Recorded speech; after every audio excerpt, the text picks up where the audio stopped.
and my program is Education Radio, aired every Saturday from 8 to 9 in the morning on RadyoBandido.tv, simulcast on DZRJ 8:10 a.m., on Sky Cable Channel 224, TV Plus boxes, and on free-to-air TV, facebook.com, DZRJ 8:10 a.m., and our official YouTube channel. Don't forget to watch Education Radio every Saturday, where we take the streets into the classroom and the classroom to the streets. Morning. Good morning. Good morning, Sec. Good morning, Attorney. Good morning, Pia. Good morning, our future Senator. Thank you so much. Teodoro, thank you so much for being on Education Radio today.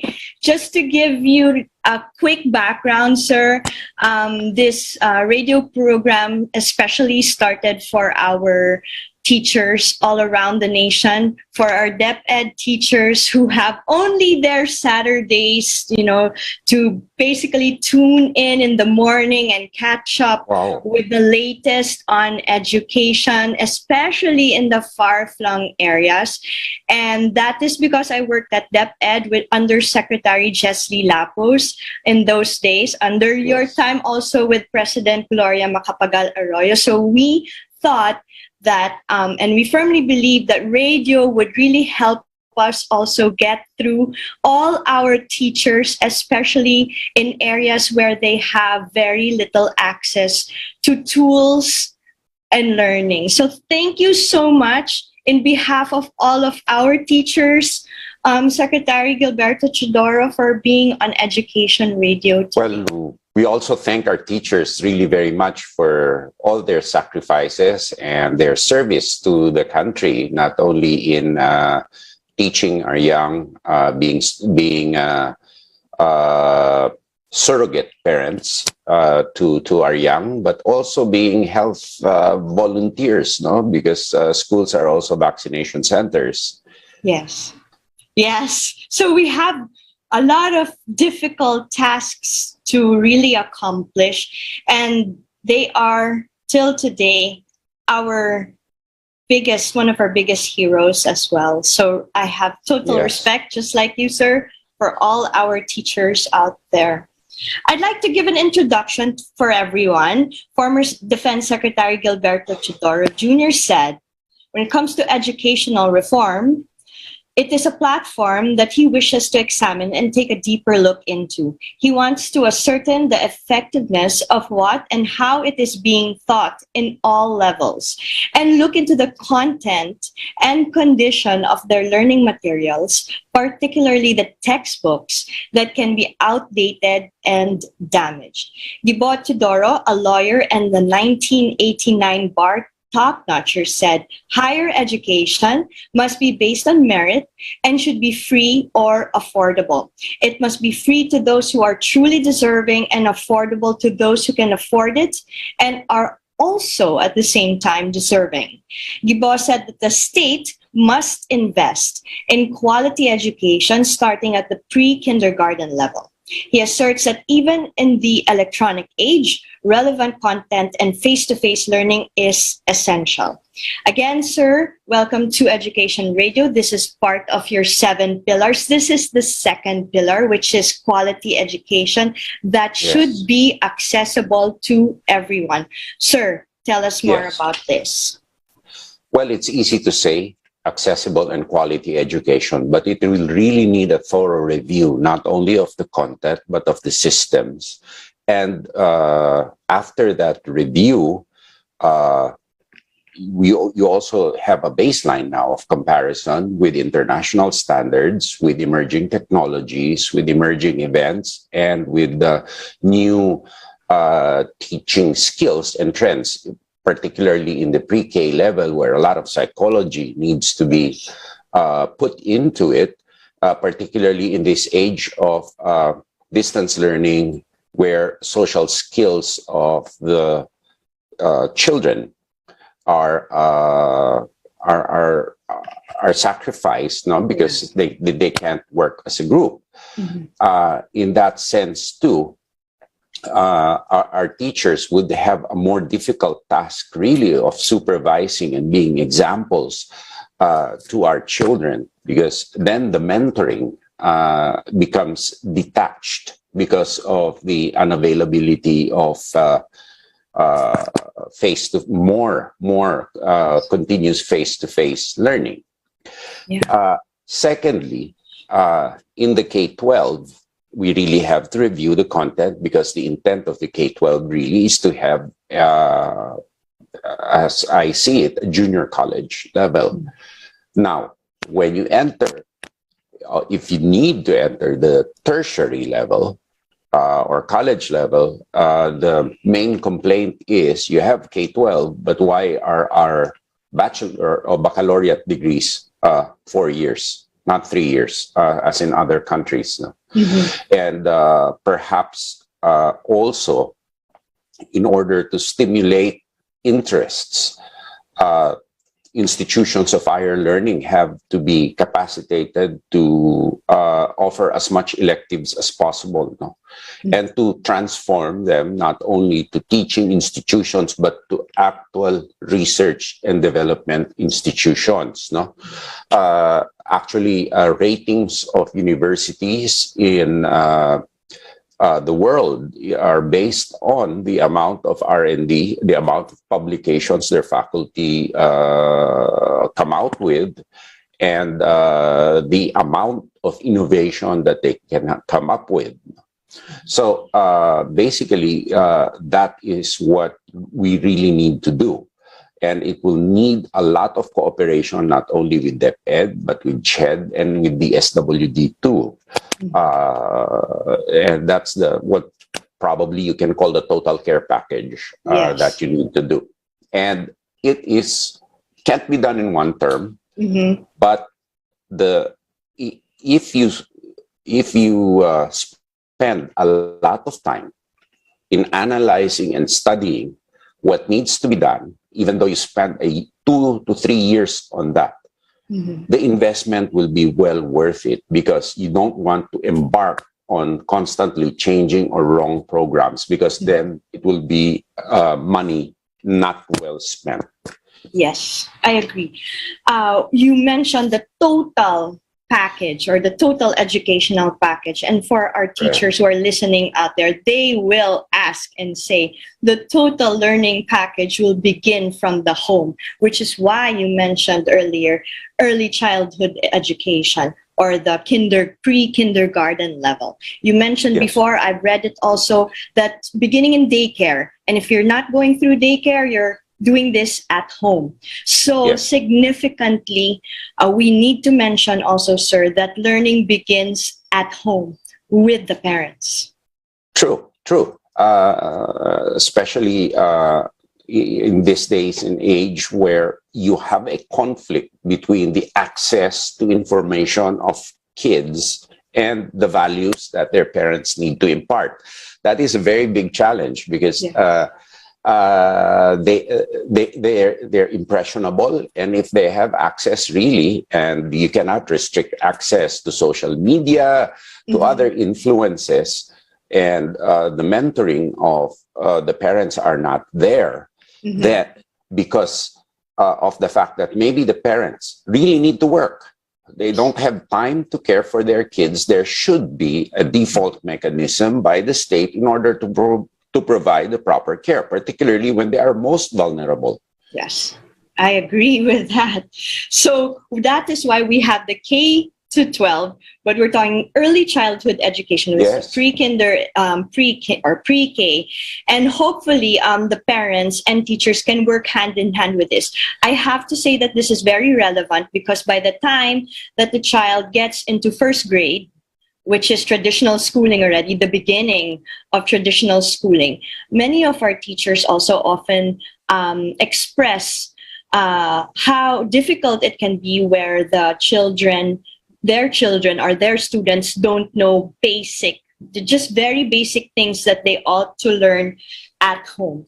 Having said that, now, moving forward, sir, in traditional school, we often also like to talk about how important content is. I'll move forward into the research and development because that's part of that. And I love that you say this because we have been harping on basically teacher training, how important teacher training is. And in 2021, you said one of the best ways to motivate a student is to have a good teacher. And we've been students at one point, and we never forget the best teachers that we've had. So Yes. teacher training or teacher factor is so very important. Training and development of teachers. Your take, sir? Well, naturally, I mean, we've experienced being mentored by our teachers. We didn't appreciate perhaps what they did before, but becoming Not parents, everyone. you realize, no, you realize how difficult the job is, particularly with a large class student to teacher ratio. Yeah. It's not easy. And the amount of sacrifice and work, and even, let's put it, peril. Fortunately, not in the Philippines, but let's say in other countries, in the inner cities, teachers are also at risk because of non-ideal value settings. It's really an admirable thing that they do, and it's really not. We can't compensate them enough. So we really have to be thankful and ameliorate them for the amount of work that they need to do. But they want to do a good job too. And so for me, my experience though is let's really capacitate our teachers with knowledge and skills, but let's not also put them through the ringer, so to speak. You need so many degrees. You need you need master's degrees or whatnot. My take on this is if it's not technical, master's degree, and there is no dissertation proposal that will contribute to academic knowledge or literature, let's not require it. Yes, I'm with you there. I mean, training examinations, continuous mandatory education programs are sufficient in order to keep our teachers up to speed, but to require them to make dissertations when it's not necessary, unless they become tenured members of the faculty of or higher officials of institutes of higher learning, or in supervising really basic education or positions of utmost responsibility, then perhaps let's not require it. We see even the degree requirement in the police, which is absolutely not necessary in my view. No, Yes. So I think this reflects also on the degree consciousness of our society, and I cannot help but echo a late professor of mine in the UP College of Law said that the amount, I can't quote him directly, but to paraphrase him, that in our culture, each diploma on the wall, because of the degree consciousness, becomes an affront to the dignity of human labor, which we really have to give respect and value to. Skilled labor, artisanal labor must be appreciated in parallel with that diploma, or equivalent to that diploma. Okay, let's talk in a different language now, Secretary, because you speak 7, I think. So magtagalog muna ako. No, 7? Is it 7 dialects or includes dialects? I can understand about 4 or 5, but I speak fluently Ilocano, and I can go on a conversation in Ilonggo and a little bit of Visayan, and I understand Kapampangan, of course, but I can't speak it fluently. Okay, so sinabi niyo po, ang bawat isang Pilipino ay likas na yaman. Okay, so we are a resource. You consider the Filipino people as one of the most important, pinaka-importanting natural resource ng ating bansa ay ang tao, ang Pilipino, 'di ba? So, education, human right natin po ito. And it should be affordable and accessible to everyone. Now, sabi niyo nga po, hindi to isang question lang on paano gagawin ng gobyerno ang pagbibigay ng edukasyon, pero ang kind or anong klaseng edukasyon ang maibibigay natin sa taong bayan or sa mga estudyante. Oo, tama yan. Yung kalidad ng edukasyon, lalong-lalo na sa ating public school system. Talagang may ilahad ko lang ang aking lolo, ang tatay ng aking ama, ay guro din, isa sa unang pensyonado na pinadala sa Amerika, at he taught in the UP College of Education when he came back. Nung bumalik siya, nagturo siya sa UP College of Education, kasukli nung kanyang pagpapaaral. Ang kaklase niya ay naging senador, si Camilo Osias, dalawa sila. Sa Illinois Teachers College, nag-graduate yung aking lolo, tapos nag-master sa Notre Dame at saka sa Columbia. Tapos nagturo ng mga guro. Tapos nag-law, no? So, importante talaga. Pero, sinasabi nila na ang kalidad ng public school system ay bumaba. Ako'y hindi sumasang-ayon. Hindi kasalanan ng public school system. Hindi kasi sumabay ang pagka-progresibo ng pamahalaan na tumugon sa public school system sa kabila ng mabilis na pagdevelop ng mundo, Kasi naka-suspend in time yung ating edukasyon. Pagkatapos, dahil din sa katotohanan na kailangan mabuhay ng marangal ang ating mga guro, marami sa kanila na umiba yung dagat. Yes, totoo. Nakakaabala nga, Pia, at mga nanonood, nakakita ako ng advertisement few months back for English teachers sa Japan, 150,000 pesos net. Yes. Ang kikitain. So, marami naman pong aalis na naman. Hindi, sino It's ba naman actually full, sir. Yeah. Oo nga. Sino ba naman in his or her right mind, if it's an economic question for the benefit of the family, na hindi kakagat dyan? Of course, merong trade-off na quality of life, kung komportable ka naman dito.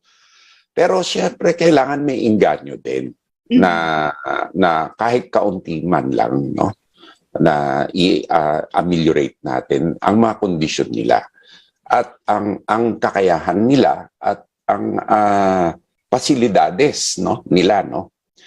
Ngayon, sinasabi din natin ang ating mga tao ay likas na yaman. But this must be managed. Now, for it to be managed, it must our population also must be kept on a manageable level. Okay. So, dito, importante din ang edukasyon. Edukasyon ng pamilya sa tamang pamamaraan na pag-aalaga ng pamilya. Lalong-lalo na kung ating iisipin ng habitable areas natin dahil sa climate change at sa increasing ferocity ng disasters ay lumiliit habang lumalaki ang ating populasyon. Yan ay kahit na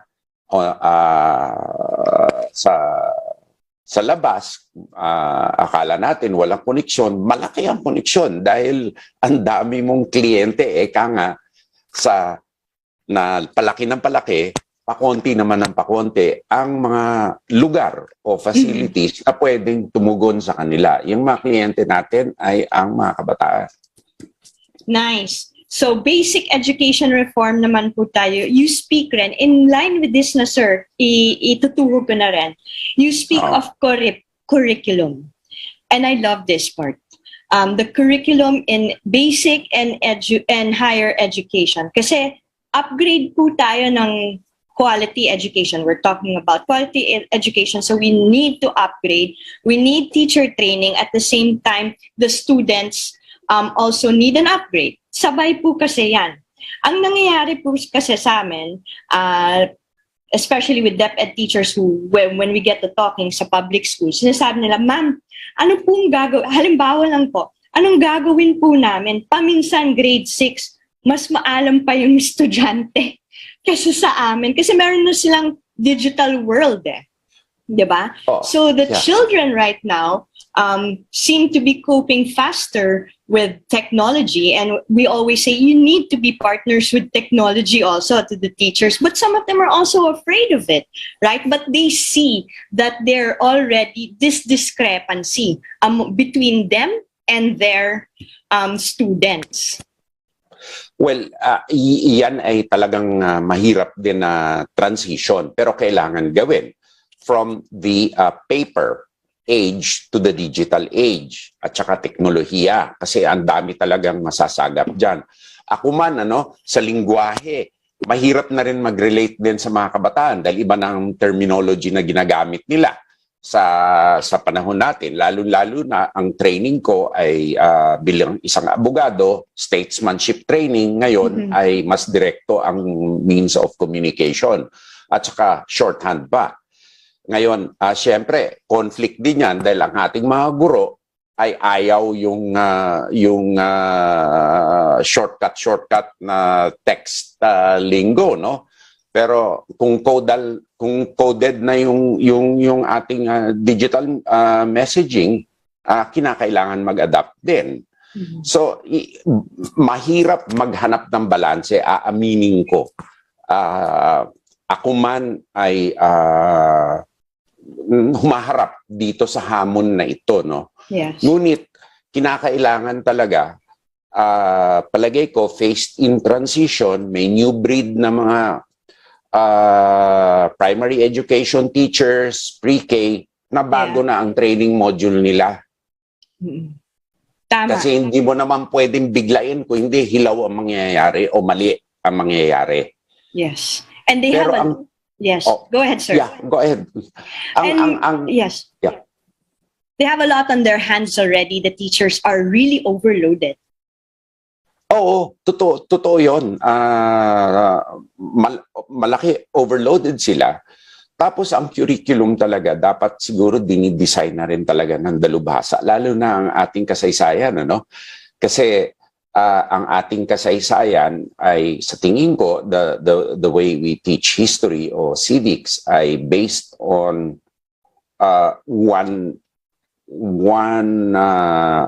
homogeneous Filipino. Yes. Pero hindi ito nagbibigay ng karampatang pagpuri or pagtaguyod sa iba't ibang kultura, lingwahe, at karangalan ng mga rehiyon. Kaya hindi tayo minsan nagkakaintindihan because it's a lack of awareness and respect. Kailangan i-preserve ito kasi ako natatakot din ako dahil in a space of let's say 15 years na doon lang sa aking home region, home district, yung Ilocano ang major language doon.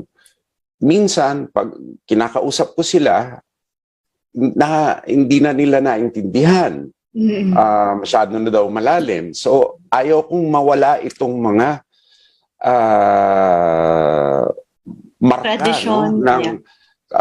ng kultura na ito. At saka ayaw ko rin ang revisionism ng history na papalit-palit. No? Yes. So, sometimes naman, talagang it takes time na magkaroon ng atmosphere na maging objective ang mga social scientists natin para ma-view with a clear lens kung ano nangyari. No? Tama. Katulad lang anthropologically, sinasabi nila nung araw ay galing daw Malaysia ang civilization, pumunta dito. Pero sinasabi naman ng anthropologists ngayon na Indo-Polynesian tayo nauna dito at magulo. So kailangan talaga pag-aralan ng dalubhasa upang sa ganon maging mas analitiko at mas critical. Hindi cynical, critical. Meaning to say, may proseso at may istruktura ang pagtitingin o pagtanaw sa katotohanan. Yes. Agree. Ang ating mga kababayan. Yes. Tama. So from curriculum now, you're saying, sir, na we need to strengthen the country's research and development. Kasi patungo na po tayo dyan. Yun ang dulo. Yeah. Yun ang ugat eh. Yeah. It Ngayon, needs more attention.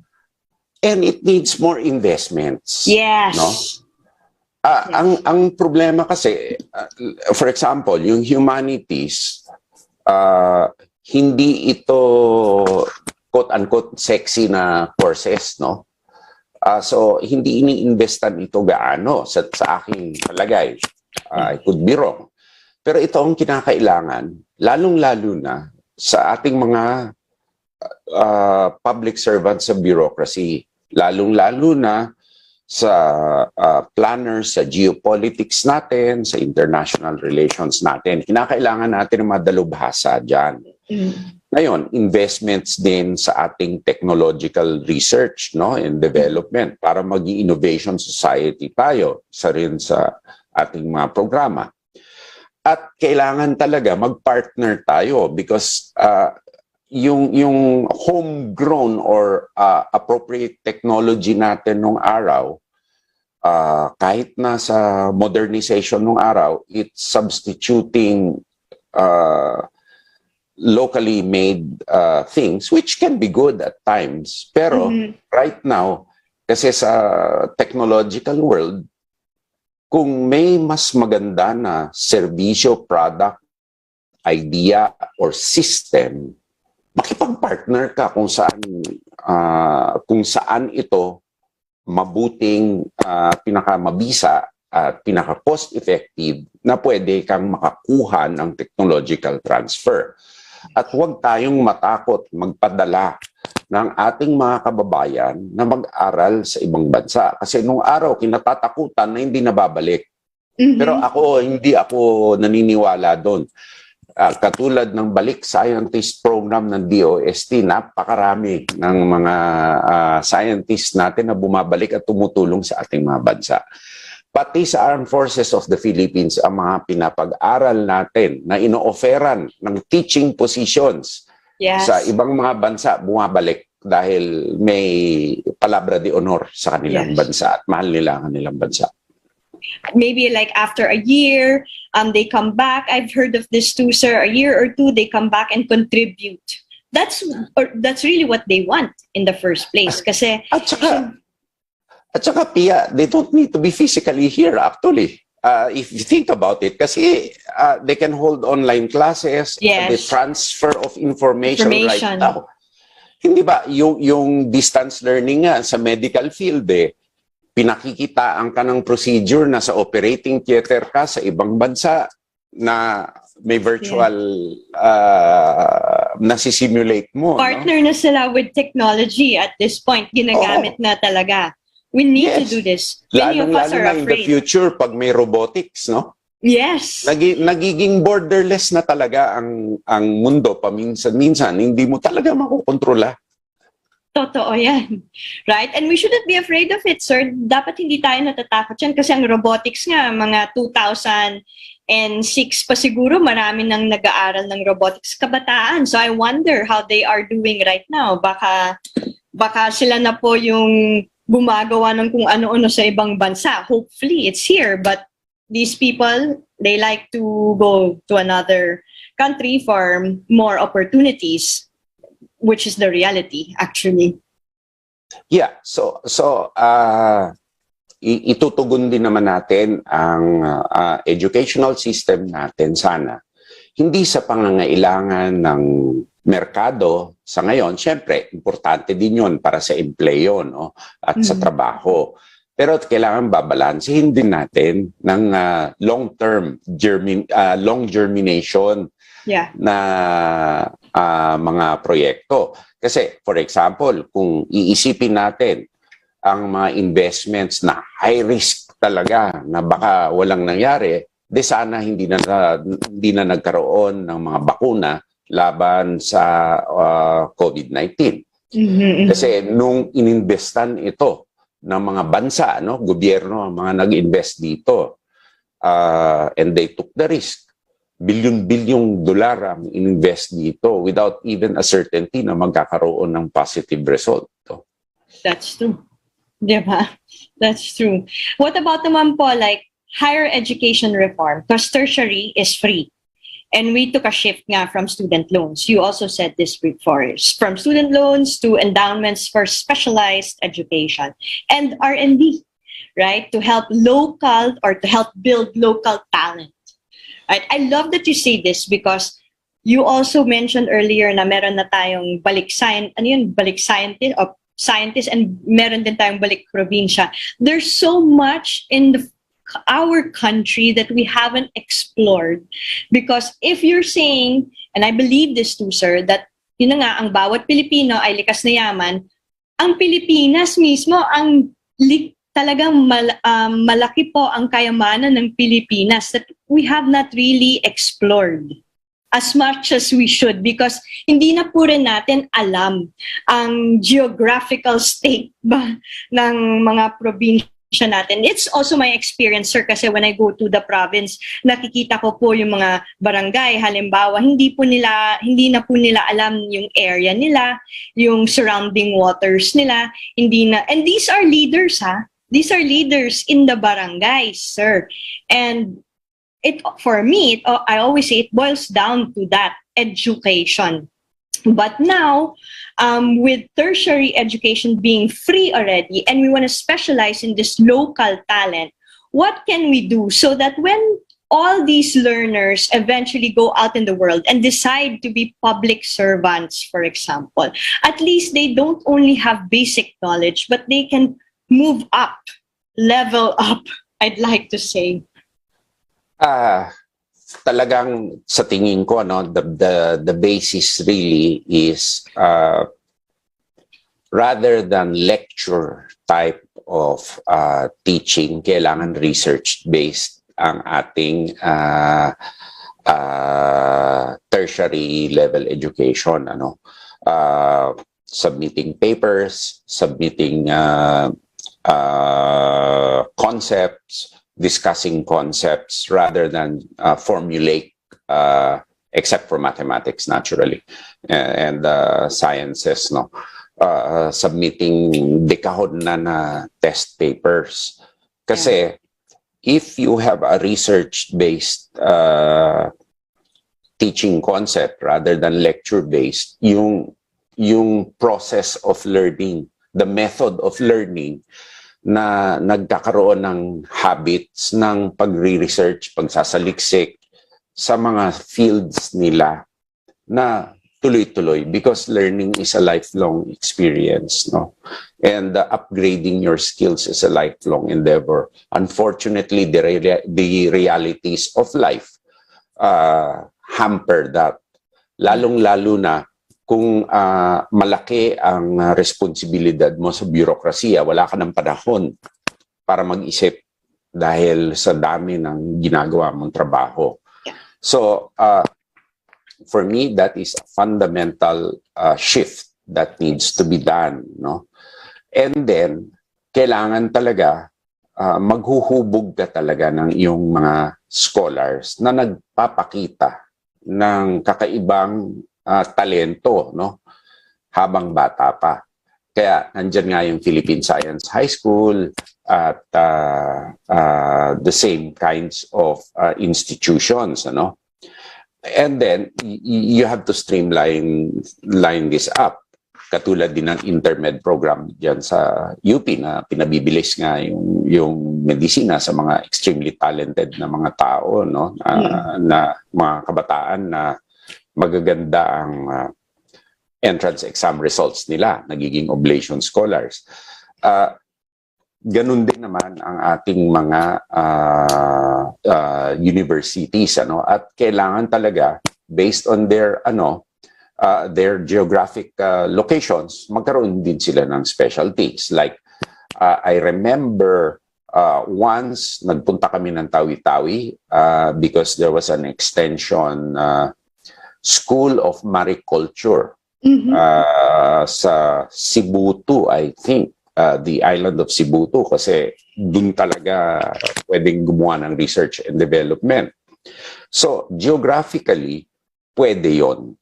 And then, importante din sa ating mga SUCs ang partnering with educational institutions around the world. Nice. So, lalo na yung gap year abroad. Yon, oo. Maganda yon. Maganda yon. I believe in that. Yes, I believe para in that. maka-experience ang ating mga estudyante kung paano ang pag-aaral sa ibang mga bansa. At bago yon, syempre, prepare sila sa basic language skills nung bansa na pupuntahan nila. Tama po. Tama. Ngayon, ma-expand din ang linguistic skills ng ating mga estudyante. Tama po yan. So kasi what kind? Tourism tayo, no? Tourism Totoo. tayo, international, multinational destination. So we need the widest amount of linguistic skills possible. I agree. I agree. I speak 3 languages. I know. One which is Spanish. And I'm telling you, I have to bring this up because we brought this back thanks to PGMA in those days also, and to my former boss, the secretary. We brought this back into the curriculum. And so many of our teachers who are also tuning in right now, they speak Spanish at in-depth. You know, they have also studied in Spain, right? So you're talking about this gap year where these teachers have actually been able to study in Spain, learn the culture, learn the language, and when they have gone back to the Philippines in the next year or the next school year, I promise you, it was a real victory for the students to also be Spanish speaking like their teacher. The only thing I can contribute to that is I went to a school, Xavier School, which taught Mandarin. At that time, they were teaching language, even our mandatory Spanish courses, no, in college. I think ang required nun, there are four modules, no? So the first 2 years of college, they teach it as an academic course na hindi pwede yun eh. Pag nagtuturo ka ng lingwahe, lingwahe yan, komunikasyon yan. Correct po. So dapat ganon ang approach. Kaya hindi ako natuto, may naalala ako ng konti na Mandarin na hindi naman applicable na ngayon kasi yung traditional na Mandarin ang tinuro sa amin dahil nung panahon na yon, nung nag-umpisa kami, wala pang diplomatic relations sa China noon. So pati yung pagsusulat na tinuro sa amin, hindi na yun ang ginagamit ngayon. Iba na. So, pati yung accent, hindi ko na makuha. At saka, yung mga test, minememorya na lang namin, hindi naman na namin naintindihan. Yes. No? Lalong-lalo na kami na hindi nagsasalita ng Chinese sa bahay. Kahit yung mga kaklase ko na Chinese, nahihirapan din dahil iba yung dialect nila na ginagamit sa bahay. Yung yung Fukienese, yung dialect, Most napakalayo sa Mandarin, no? Pero yun, yung Hokkien tawag nila, nawawala na rin yun ngayon dahil dapat i-preserve din yan ang Chinoy culture, dapat i-preserve din yan. Correct. So yan ang masasabi ko. Pag nagtuturo tayo ng lingwahe, mag-usap tayo. Tama. Has to be dapat applicable. 'Di ba? Kaya nga itong show, sir, sinasabi natin, take the streets into the classroom to the streets, 'di ba? Kasi dapat nagagamit po natin ito. Importante po 'yon. Lalo na kunyari may opportunity ka sa ibang bansa, alam mo naman po natin kailangan may practice din 'yon. So tama po kayo. I agree. Yes. Dapat may pati sa ating geopolitical experts, no, kailangan din talaga ng language expertise at hindi madali mangyari ito, at saka hindi pwedeng crash course dito, talaga specialization dito kasi halimbawa ikaw nagsasalita ka ng Spanish, Castilian Spanish yan. Pagdating mo sa Central o South America, iba na yung nuances, no? They have their local words. Meron yun nga, at saka minsan yung inosente sa isang lugar, hindi na maganda ang ibig sabihin sa ibang lugar. Tama po. Yeah, it's very specific talaga po ang language kung ano siya for even, let's say, medicine, for commerce, for the industry of, let's say, the food industry, iba po yun, di ba? Kailangan, tsaka dapat applicable. Having said that, sir, what do you think? Kasi pinag-uusapan nyo lagi yung bagong Pilipinas para sa bagong henerasyon. And ang dating nito sa akin, at sa karamihan, ay para sa, lalong-lalo na para sa youth, sa kabataan, di ba? Kasi kung tutuusin po natin, sila na po yung magiging bagong leaders eventually. And sila yung minomold po natin. So, ano po sa tingin nyo ang future, di ba, na nakikita, or ang gusto ng ating mga kabataan? Ang role ng henerasyon natin dito ay i-capacitate sila na magkaroon ng tools na isipin kung anong klaseng bansa ang gusto nila sa kinabukasan. Kailangan meron silang vision, meron silang mga adhikain na dapat hubugin nila ito, lalong-lalo na after the pandemic. Madalas kong ang ginagawang halimbawa, kung hindi na ba talaga nagbaliktad ang mundo, nung araw, nung araw pag nakakita ka sa barangay, lalo na sa probinsya, may tao na nakamaskara, pahuhuli mo yan dahil ibig sabihin, tulisan may tinatago. O baka magnanakaw yan or whatever. Ngayon naman, pag hindi nakamaskara, yun ang sinisita. Oo nga po. So, yan ay patunay lamang na kailangan talaga magbago ang bansa na hindi lang transformational, kung hindi talagang pati structural, revolutionary in the new world. Ngayon, kung ano ang future ng mundo at ano ang hugis nito, hindi natin alam kasi nag-i-evolve, lalong-lalo na ngayon, tiya. Nagkakagulo sa Europe ngayon dahil Russia at Ukraine. Nagigirian. Tapos, high na high tayo sa renewables. High pa rin tayo ngayon. Kaso dahil sa over-reliance sa renewables na nag-fail ang mga systems nito sa ibang mga bansa, nubuksan na naman nila ang mga traditional na power plants nila. Kaya umaakyat na naman ang presyo ng mga langis ngayon. Kaya talagang napaka-unpredictable ng mundo. And the best way naman to guard against that is to have sinasabi nating adaptive at agile country. Nakikita natin ngayon na kaya naman tayo hindi makareact ng mabilis dahil ang istruktura natin, pampolitikal at societal din, ay very rigid. Nakaposas ito. Nakaposas ang gobyerno na makagalaw.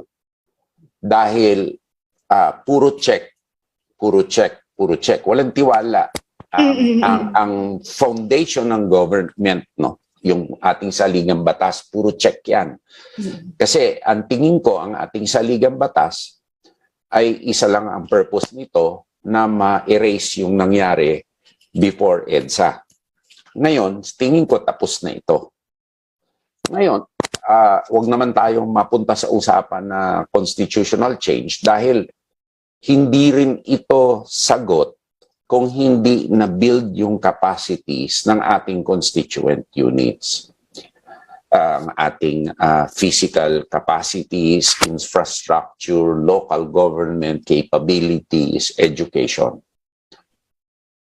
Kasi hindi solusyon ang magpapalit ng batas at sistema kung hindi paggagawa ng mga institusyon na pakikinabangan ng tao, na magbibigay laya sa tao na mabuhay ng marangal, may kaalaman, malusog, at ligtas sa kapahamakan. No?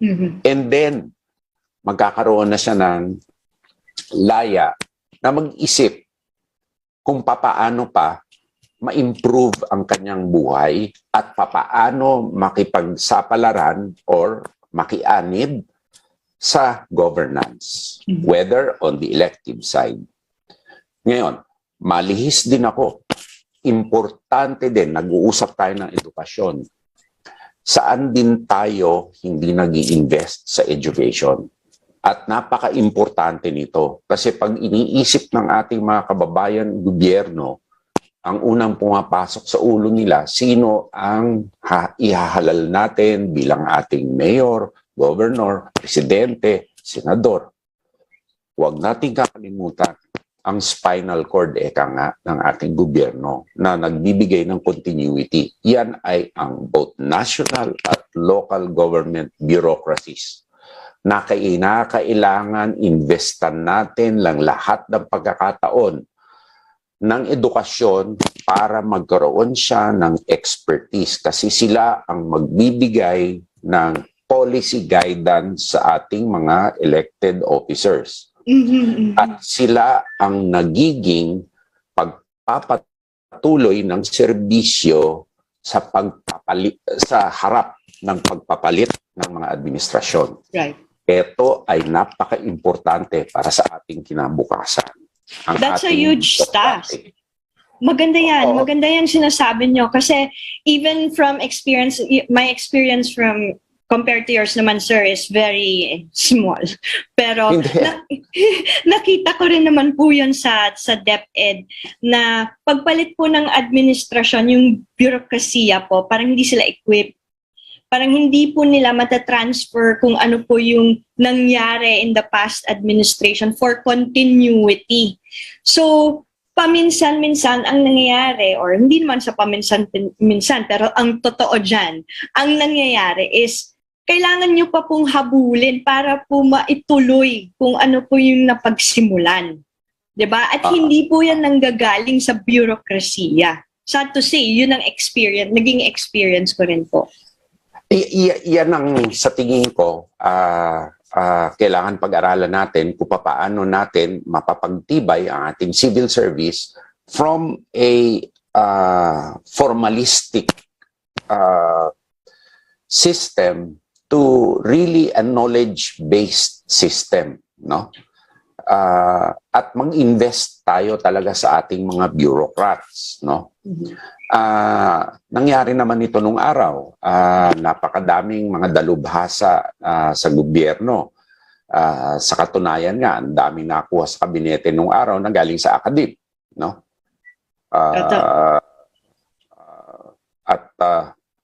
Hindi lang basta-bastang galing sa academe, no? Kung talagang graduate sa highest educational institution sa ibang mga bansa, no?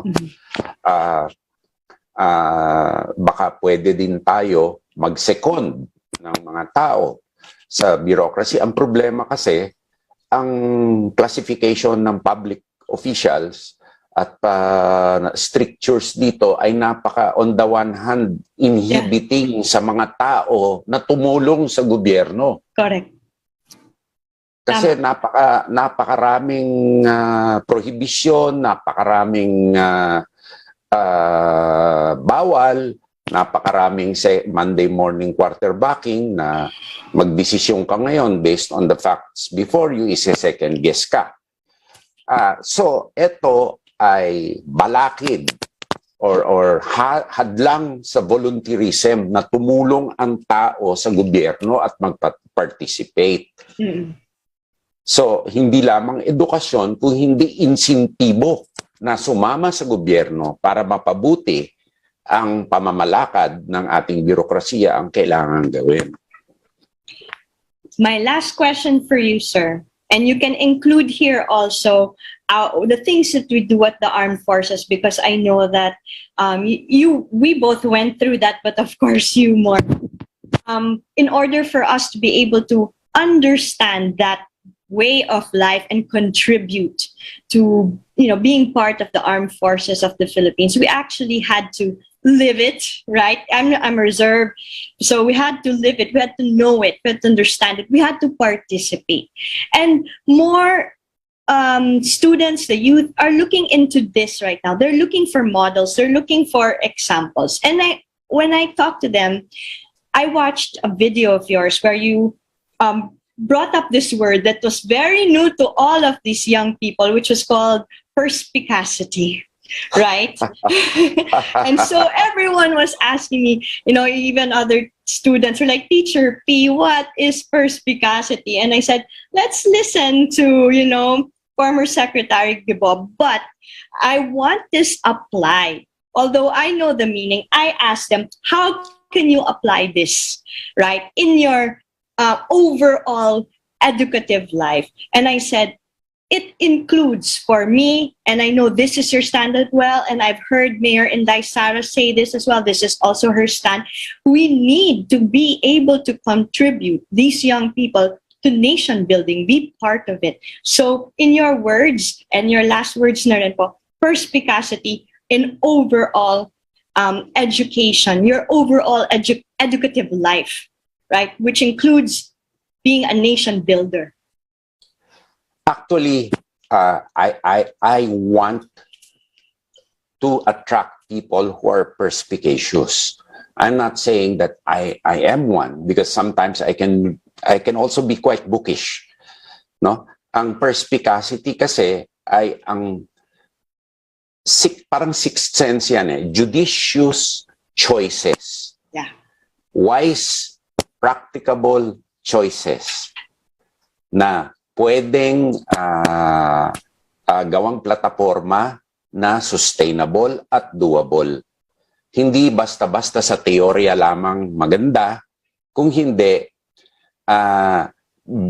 sa tunay na buhay ay magagawa at masusustena.